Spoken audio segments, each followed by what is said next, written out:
Joshua chapters 5 and 6. Avery, can you find the big number 5? Yes. Yeah, I know. Big number 5 is going to be somewhere on this page. Good job. Gavin, can you come find the big number 6?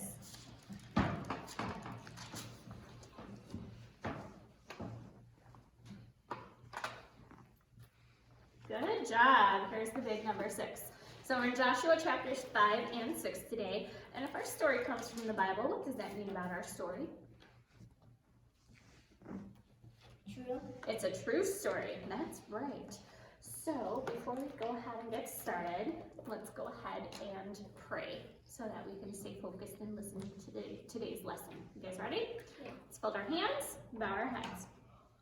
Dear Lord, we thank you for this day. We thank you for the time that you give us to be with one another and to help us learn your word and grow in you. Help us to stay focused and to not be distracted with all the various things going on for today. In your son's name I pray, amen. All right, so let's see. What do you see right here? Avery, I need you to back up so that way we can see these things on the camera. What do these things look like right here? Paper. Paper? But what does it almost look like? Kind of maybe what we were learning from last week? Rocks. How many rocks do we have here? Can you guys count the rocks? Can you count them? 1, 2, 12. Let's count. 1, 2, 3, 4, 5, 6, 7, 8, 9, 10, 11, 11. 12. 10. 12. Good job. So there's 12 rocks there. What do you remember about the 12 stones from last week? You had to use them. They had to use them for what? Get across the water.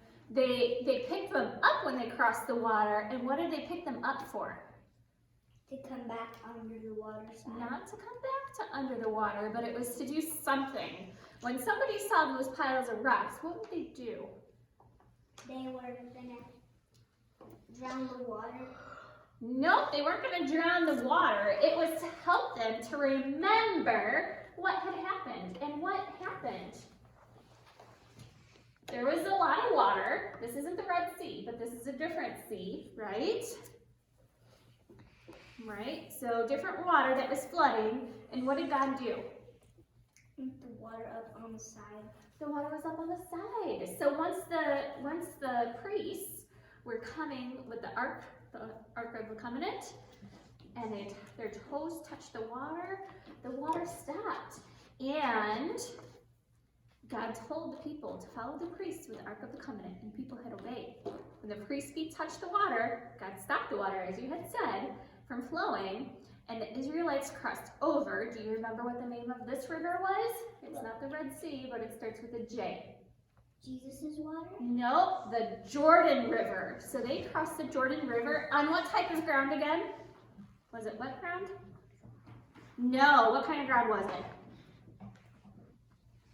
Dry ground. And God told Joshua to choose 12 men, one from each tribe, to take 12 stones. So each of the 12 guys took a stone from the middle of where the river was, because they're on dry ground, right?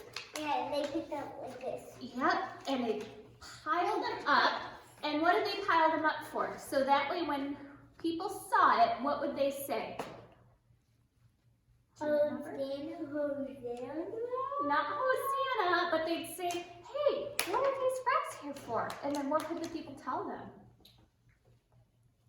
What did God do for them? They picked up the rocks. They picked up the rocks from what kind of place?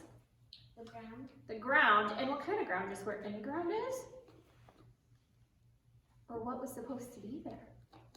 Water. Water was supposed to be there. So that was to help them remember that when they saw the stones, how powerful God is and what God had done for them. Because, would you be able to cross a flood? No. No, it would be very hard to cross a flood. So God stopped the flooding waters and he allowed the people to cross on dry land. So as we continue on with our story, do you remember in Jericho when the spies came? Caleb. Yeah. What happened when the spies, there were 2 spies, and what did they see for Jericho? Do you remember what was there?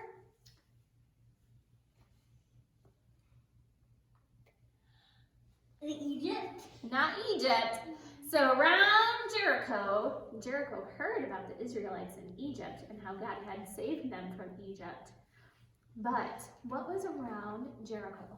There is 2 of something. What was it? 2 spies. There were 2 spies who went, and what did they climb up? Do you remember what they went into? A steep wall. A steep wall, that's right. And how many walls were there? 1, 2 walls. Oh my, the stone walls are so strong and thick and mighty. Our spies said that there were 2 walls. What are we gonna do now? I'm sure the people were worried. And how could they attack such a strong city? Were they gonna be able to attack it? No. No, but God said that he would be with Joshua. But I'm sure Joshua was wondering what he should do as he walked near the city walls. Let's read in Joshua 5, verse 13. Avery, can you come have a seat, please? It says, and it came to pass when Joshua was by Jericho that he lifted his eyes and looked, behold, a man stood opposite of him with a sword drawn in his hand. So, God is near to help us.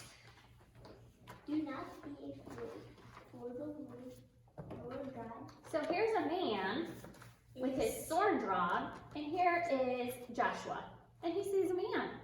So, who did he spot? Who did Joshua see? A sword man. A man with a sword, that's right. And Do you know this guy's name though? we're gonna find out. Imagine Joshua looking at those tall walls of Jericho, wondering what God was going to do next. Suddenly, a man he never met before stood before him with his sword drawn. Where do you think he's going? What do you think he's thinking about? To kill him? Yeah, so where did he come from and what should Joshua do? Are you on our side or are you our enemy? Joshua asked.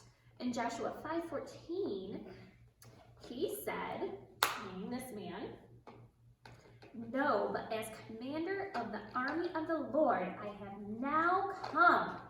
And Joshua fell on his face to the earth and worshipped and said to him, what does my Lord say to his servant? So who did the man say he was?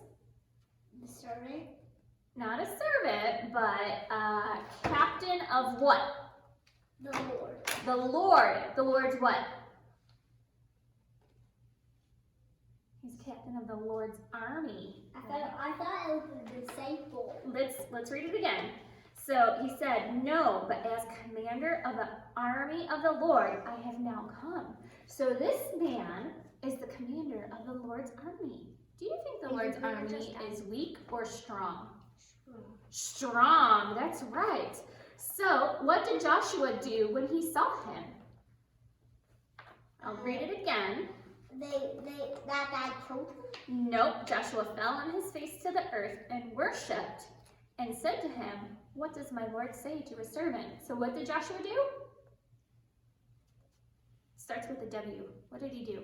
He went and told God. No, he didn't went and told God. He Worship. He worshipped, that's right. And what did he ask? What did he ask the angel, or the commander of the army of the Lord? What did he ask him? What does the Lord do for you? Not what does the Lord do for you, but what does he Tell you. So, what did the, let's see. Continuing on, the commander of the Lord's army said to Joshua, take your sandal off your foot, for the place where you stand is holy. And Joshua did so. So, what did the captain tell him? What was he supposed to do? Take off his sandal. And why was he supposed to do that? Because the underneath him was God. Because the place where he stood was holy. So he was standing on holy ground. And Joshua did exactly what the Lord said to do. The Lord had come to speak with Joshua, just like he came to speak with Moses. God knew Joshua was thinking about the great walled city of Jericho. And I'm sure Joshua was ready to listen and obey. Do you think Joshua was ready to listen and obey? Yes. God had promised. Was Joshua bad? Joshua was never bad. Joshua believed in the Lord and he obeyed God, right? And you remember Joshua and Caleb, they were 2 spies before who spied out the land and said it was good, right? So they were the only 2 who came back out of the 12 spies that said that the land was good. And so Joshua was always willing to listen to and obey God. And because of that, Joshua became the commander and leader of the Israelites. So Joshua was now getting ready to take over Jericho. And let's find out what the battle plan was. In Joshua 6, verses 2 through 5, the Lord said to Joshua, "See, I have given Jericho into your hand, its king and the mighty men of valor. You shall march around the city, all you men of war. You shall go around the city once. You shall do 6 days. And 7 priests shall bear 7 trumpets of ram's horns before the ark. But the 7th day you shall march around the city 7 times, and the priests shall blow the trumpets. It shall come to pass that when they make a long blast with the ram's horn, and when you hear the sound of the trumpet, that all the people shall shout with a great shout. Then the wall of the city will fall down flat, and the people shall go up, every man straight before him." So, what did God want his people to do first? To go around and go around the whole city for 7 times. To go around once around the city every day for 6 days, right? But then, what did they do on the 7th day? They screamed out loud. Well, the 7th day they went around how many times? Do you remember? On the 7th day, did they go around 1 time, or did they go around a little bit more than 1 time? A little bit more than 1 time. Do you remember how many times they went around? 7. 7 times on the 7th day. And what were the priests supposed to do? They were To blow their horns. To blow their horns, their trumpets. And then what did the people do? Scream out. Scream out. The people were supposed to shout. Then what did God say would happen? The thing will just fall flat. What thing will fall flat? The wall. The wall would fall flat. And then what could the people do? The men would run in. They could just go right in, right? Did they have to climb over everything? No, they could just walk right into the city. In Joshua 1, verses 9 and 10, let's go back and read these verses, okay?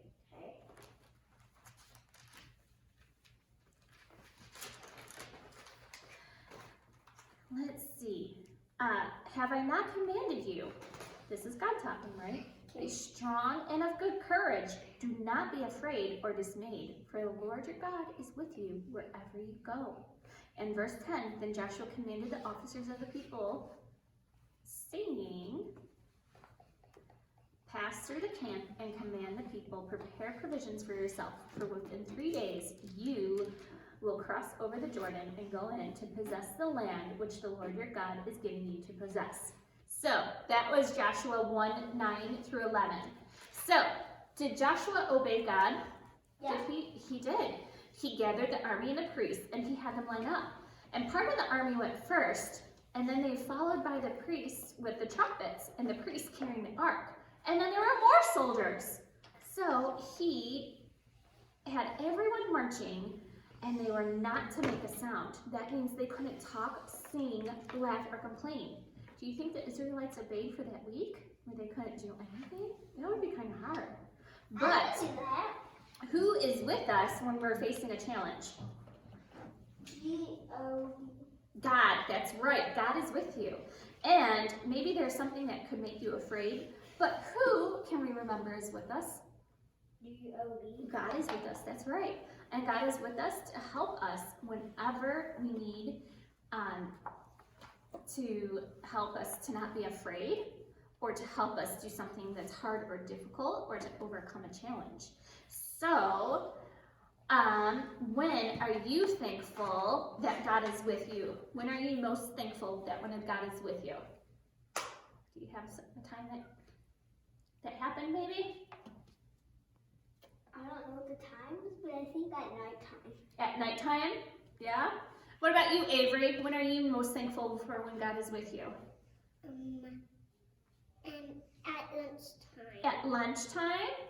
That's good. So, because nighttime can be sometimes scary, right? So it's good to know that God is with us because But lunchtime is not scary. Lunchtime's not scary, but we can be glad and thankful that God gives us lunch though, right? And gives us food to eat. That's right. Well, what happened is nobody had money, but we did some. I had like a $12 Yeah. bill, and I should give it a tip. Yeah. And my grandpa has chocolate milkshakes, and my cousins don't in Florida, Oh, that's interesting. and I can give them the ice cream. They say, yeah. Yes, they like the ice cream. That's good. All right. Shall we find out what is going on with our friends Michael and Emily? Yep, they're in school. Yeah. What kind of school does it look like they might be in? Church. Yeah. All right. So let's go on and do our Michael and Emily story. So I had this blocking. Let's listen. That's the story. How about you scooch over just a little bit then, That's Avery? the story. We're doing Michael and Emily. Yep. That is the story that we just learned, right? Okay. Avery, be careful that you don't knock the tripod. Okay. Can you see now? Yeah. Okay. So Michael and Emily hurried to put away their crafts and supplies and get a good seat for Bible time. Before we begin our Bible story today, we're going to listen to a song on the music CD. I want you to listen for two very important words that are sung over and over, said the teacher as she turned on the CD player. Emily listened carefully. She knew the song. She had sung it before. Michael knew the song too. They both wondered, what were the important words? So they listened to the song, Trust and Obey. And listen again, said Miss Woods, then I will sing along with the chorus. When you know the words, raise your hand. This is what she sang.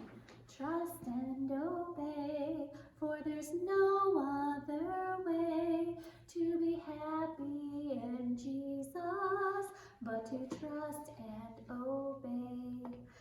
Suddenly, all the children raised their hands. Very good. Let's say them together. What do you guys think the words are?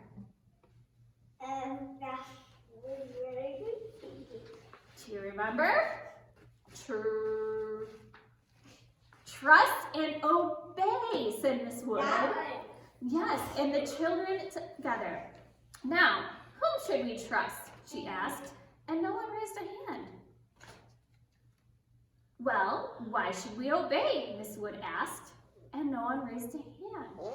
Michael, when you sit down, do you think that chair is going to hold you up? She asked, and Michael thought for a minute. I never thought about it. I just sit down. Yes, I believe it will hold me up, Michael said. When we trust, we are believing that something is good or right. This And chair's when we- holding me up. Yeah, This when we- chair's holding me up. good. Let's continue with our Michael and Emily story. When we trust God, we believe He will do exactly what He says He will do.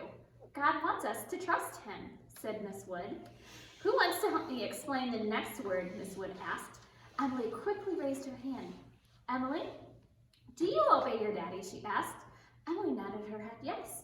Why? asked Miss Wood. When I obey my daddy, he's happy, and then I'm happy too, said Emily. When we obey God, Miss Wood said, and do what He tells us to do, He is happy, and we are happy we have obeyed. That's why it is important to trust God and obey Him too. Miss Wood pretended to put on a hat. Now, put on your thinking caps. Tell me someone in the Bible who trusted and then obeyed Him. Noah, a boy shouted. I think Joseph did when he was in Egypt, said one girl. I know Moses did, said Michael. Yes, they all trusted God, and because they trusted God, they obeyed him, said Miss Wood. In today's lesson, we'll learn about another man who trusted God and did what God told him to do.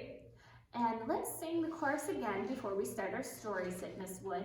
And let's try shouting the 2 words we listened for. Trust and obey, for there's no other way to be happy in Jesus, but to trust and obey. So, what words did the children hear? Trust. And what else? Obey, that's right. And what does it mean to trust God? Do you remember what Miss Wood said in this story, what it means to trust God? That we believe he will do exactly what he says he will do. So, when we believe that God's going to do what he says he's going to do, that is us trusting God, right? But, what does it mean when we obey? If you're good. If you're good, well, that's not just what it means to obey. Obeying God means that we do what he tells us to do, which is, which is a good thing, right? Is your voice okay? It is. I was starting to swallow the wrong way a little bit, so I had to clear my throat. So that way I wouldn't swallow wrong. But what does it mean if we listen and do what God tells us to do? What word is that? If we listen and do what God tells us to do, what are we doing? Obeying. Obeying. And if we believe that God will do what he says he will do, what does that mean? That we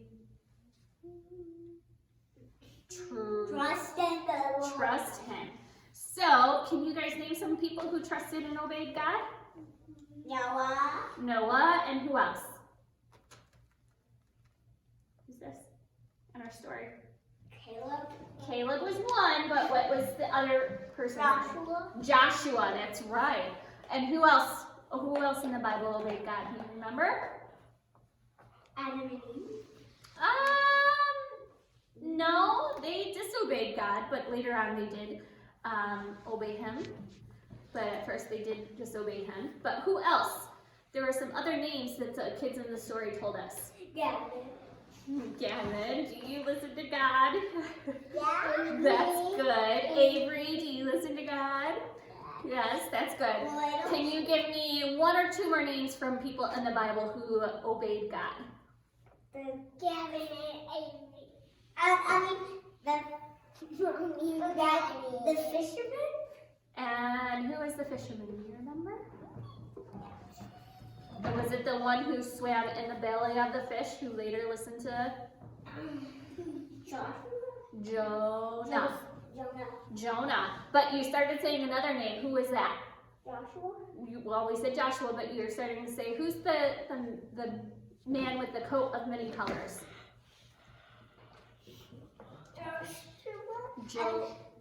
Joseph, that's right. So you guys did a good job remembering some people from the Bible. Shall we work on our memory verse? Yes. So, I already know what this says. Do not be afraid, for the Lord your God is with you. There, wherever you go. Joshua 1:9. So, God is near to help us. That's very good. We can remember that God is always near to help us. And we have this memory verse. Where is it found? Joshua 1:9. Joshua 1:9. Do not be afraid, for the Lord your God is with you wherever you go. Joshua 1:9. Let's look at these pictures really quick. Where do you think these guys are at? Camping in the woods. Where are these guys? In school. They're going to school. What about these ones? Fishing. They're fishing, or they're like kayaking in the water, right? What's kayaking? That's the type of boat that they're in. What about that one? Do you guys know what they're on in this picture? Brush. No, it looks like they might be on a train. So maybe they're There's going no trains in here. not on here, but there are trains around us. So sometimes we can take the train to go to places, right? I'm saying there's no trains this country. Yes, there is. There are trains all over the place. Why? Mary and I have taken a train before down into Chicago. I never took the train before. Well, maybe. We might have to take a trip sometime. And I never. right on the train. We went to Florida Yeah. on an airplane. What do you guys think they're doing? On vacation. They're going to go on vacation. What are these guys doing? Going to school. Going to school maybe? Or someplace? Maybe a store, but they're in the car. Right? Is God with us when we're in the car? Yeah. What about these guys? Where are they going? Nowhere. Nowhere. It looks like they're in a what? A box. They've got boxes. And what's behind them? A house. A house. And this right here, it says sold. So what do you think these guys are doing? Soling. They sold the house. So what are they doing? Going to a new house. They're going to a new house. They're moving. That's right. So no matter what situation we're in or where we are at, we can know that God is always with us and He will help us. All right, friends, we'll see you again next week. Goodbye.